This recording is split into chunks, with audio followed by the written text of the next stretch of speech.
Bonjour, aujourd'hui on vous présente un spécial Relations de travail.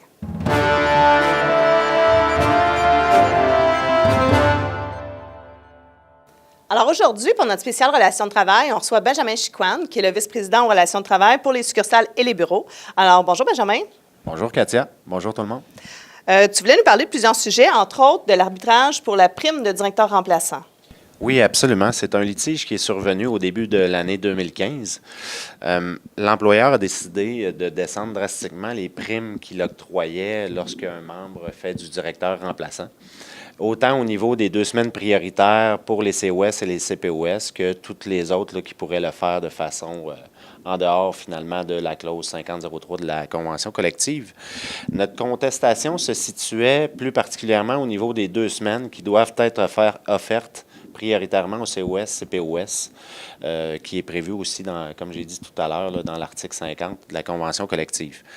Malheureusement, on a perdu cet arbitrage-là parce que l'arbitre, elle, ce qu'elle soutenait, c'est que lorsque tu fais du directeur remplaçant, tu es en dehors de l'accréditation du SAMB et donc elle n'est pas allée jusqu'à évaluer la validité du droit acquis, étant donné justement que lorsqu'on est en dehors de l'accréditation, c'est un droit de gestion. Donc, malheureusement, ça a donné le résultat qu'on a aujourd'hui. Cette décision-là était pas mal attendue chez nos membres, mais bon, au moins on saura à quoi s'en tenir pour le futur. Pour ce qui est des décisions de la SAQ, celle-là était un peu bizarre, mais on en vit actuellement plusieurs des décisions qu'on pourrait presque qualifier d'un peu absurdes. Là. Il y a des changements d'enlignement, il y a des changements de façon de faire. Et justement, là-dessus, on a un topo de Maxime, qui est notre gestionnaire Sigma. Alors, vas-y Maxime, avec ton topo. Bonjour, membres du SEMB. Il y a eu un comité de relations de travail lundi le 24 juillet dernier afin de discuter de la nouvelle succursale 23244, La Salle. Lors de cette rencontre, notre rôle était d'influencer les décisions de l'employeur par de la discussion et de l'argumentation. Nous avions pris en considération les enjeux des différents partis et nous sommes arrivés préparés avec plusieurs scénarios. Malheureusement, la rencontre était à sens unique et leur idée était déjà faite. Peu importe les arguments apportés, il était clair que ça ne changerait pas. La seule ouverture qu'il y a eu durant toute la rencontre était un ajustement mineur au niveau de l'horaire, chose qu'il avait déjà prévu nous soumettre initialement. Nous avons donc statué, à défaut d'entente, que la succursale serait considérée comme faisant partie d'une localité et d'une division séparée. Suite à cette rencontre, l'employeur a communiqué avec nous pour nous aviser qu'ils iraient de l'avant à défaut d'entente. Le vendredi suivant, l'affichage était lancé, sans même en aviser le syndicat. Pourtant, la pratique passée voulait que les 2 parties travaillent conjointement afin de procéder à un mini-affichage et ainsi s'assurer qu'il n'y ait pas d'erreur avant le lancement. Fait intéressant.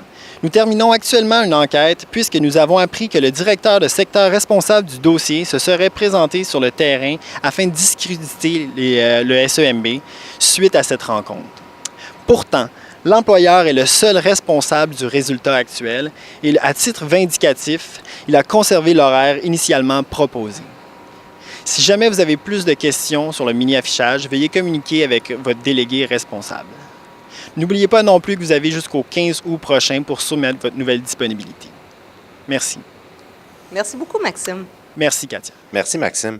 D'ailleurs, par rapport à ce dossier-là, je voulais rajouter un point important. Les résultats des décisions que l'employeur a pris pour cette nouvelle ouverture-là ont un impact majeur sur un principe vraiment important de notre convention collective qui est l'ancienneté pure. C'est-à-dire que cette succursale-là, qui est un nouveau concept, qui sera ouvert de 8 h à 23 h et qui sera aussi à l'intérieur d'une épicerie métro, il faut comprendre qu'il y aura seulement un régulier COS.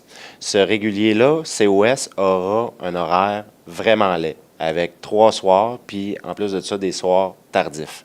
Donc, l'effet de cela sera que les temps partiels, qui auront des horaires à chaque semaine, auront donc des horaires beaucoup plus de qualité que le régulier. Donc, à ce niveau-là, on voit déjà le premier problème là, par rapport à l'ancienneté pure. Le deuxième problème qui pourrait survenir, c'est que, étant donné que cet horaire-là est laid, ben ça pourrait décourager plusieurs membres avec beaucoup d'ancienneté de postuler sur ce poste-là, étant donné que ça pourrait faire régresser ces conditions de travail. À contrario, ça pourrait encourager des gens qui sont plus jeunes ou permettre à des gens avec moins d'ancienneté de l'obtenir, malgré le fait qu'ils n'auraient pas normalement l'ancienneté pour l'avoir. Donc, évidemment, parce que pour eux, ça va être une amélioration finalement de leurs conditions de travail. Également, c'est important de se rappeler que c'est un des principes de base, une des priorités de notre négociation, qui est la conciliation travail-famille à travers des horaires de qualité. Donc, c'est vraiment important que quand ça se produit, il faut le dénoncer absolument. Surtout que de 8 h à 11 h, ça donne 105 heures d'ouverture à la succursale. Donc, quand on regarde avec des comparables, là, en fait, il n'y en a pas. Il n'y a aucune succursale qui a des heures d'ouverture aussi grandes. Non.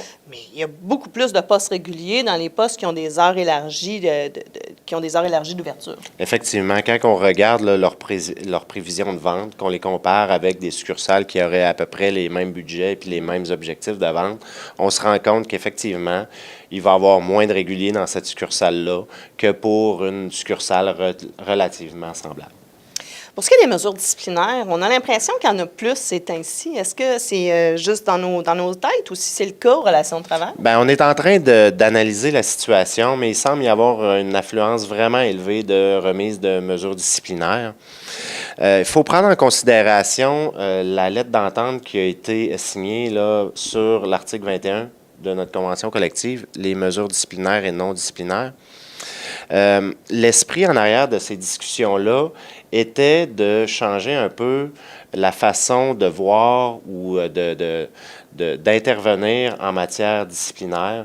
Ce qu'on voit actuellement, c'est que les habitudes reviennent au galop, puis il semble y avoir là, de plus en plus de gestion disciplinaire par des punitions plutôt que d'essayer aller en prévention. Exactement. Mais c'est un dossier qui est aussi excessivement important, donc on va finir l'analyse. Puis cet automne, là, je vais revenir auprès des membres là, pour leur donner un peu plus d'informations à ce niveau-là. Mais on assiste aussi au fait que l'employeur semble vouloir outrepasser cette entente-là en trouvant plusieurs choses qui deviennent des fautes graves. Par exemple, on a eu le dossier là, du 23036 avec nos 4 collègues qui ont été congédiés pour avoir manqué à la procédure de dégustation. D'ailleurs, à cet effet-là, il y a beaucoup de membres qui nous ont demandé qu'est-ce qui se passait avec le plan de mobilisation qu'on avait mis sur pied. À la demande des relations de travail, on a fait un hold là-dessus parce qu'il va y avoir une rencontre la semaine prochaine et on est supposé discuter. Benjamin devrait avoir une discussion avec les gens des relations de travail. Et on va tenter de trouver une solution qui va répondre aux intérêts de tout le monde là-dedans. Mais évidemment, on est prêt. Donc, ça se peut que ça suive son cours, dépendamment de ce qui va se passer. En attendant, ce qu'on voudrait vous dire, c'est suite aux communications que l'employeur a eues, il a envoyé dans les succursales, vous n'avez aucune obligation de déguster des produits. Actuellement, là, on ne sait pas ce que l'employeur a décidé de prendre comme décision par rapport aux règles de dégustation. Il semble que ce soit un problème majeur. Là. Si on se met à congédier les gens pour des questions de procédure, il y a beaucoup de procédures dans le réseau qui ne sont pas respectées. Et donc, nous, on vous encourage à ne pas prendre de risques pour l'instant et à ne pas déguster les produits, à ne pas mettre d'alcool dans votre bouche en succursale. D'ailleurs, aussi, l'employeur dit que si vous avez des questions, il vous invite à communiquer avec les directeurs de secteur. Nous, on vous invite à communiquer avec nous par vos délégués régionaux, directement au bureau. On a souvent plus de réponses, surtout à ce sujet-là, que les directeurs de succursales. On a un autre problème dans les succursales. On a vu arriver ça avec les vacances et tout ça. L'absentéisme, cette année, ça semble problématique. Oui, absolument. La majorité d'entre vous devez déjà être au courant. Là. Depuis les rencontres sur le lancement de l'année financière 2017-18 de la SAQ, on nous a annoncé là, que la gestion de l'absentéisme serait une priorité pour l'entreprise. C'est une rencontre à laquelle moi et Simon Mathieu Malenfant, l'actuel vice-président en santé et sécurité au travail pour le SMB, avons assisté.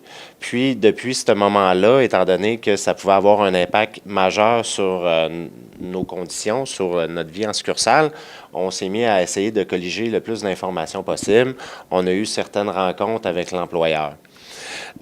Actuellement, on est en train de gérer puis d'enquêter sur plusieurs cas qui nous ont été rapportés, autant sur la prise plus difficile ou sur des refus de congés, de vacances, etc.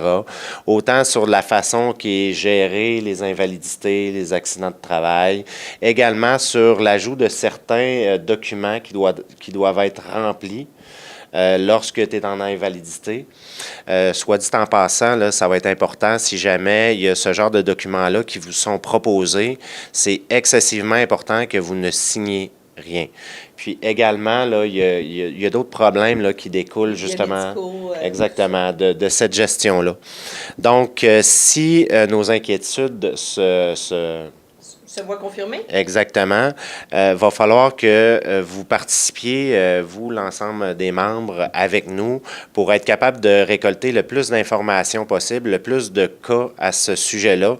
Donc, je vais vous inviter d'ici la fin de l'été, puis durant tout l'automne, à rapporter de façon systématique à votre délégué régional tous les dossiers qui peuvent se rapporter à de l'absentéisme, même si vous êtes capable de le régler directement avec votre gestionnaire, envoyez-nous quand même l'information pour qu'on puisse colliger justement cette information-là, qu'on puisse en faire l'analyse.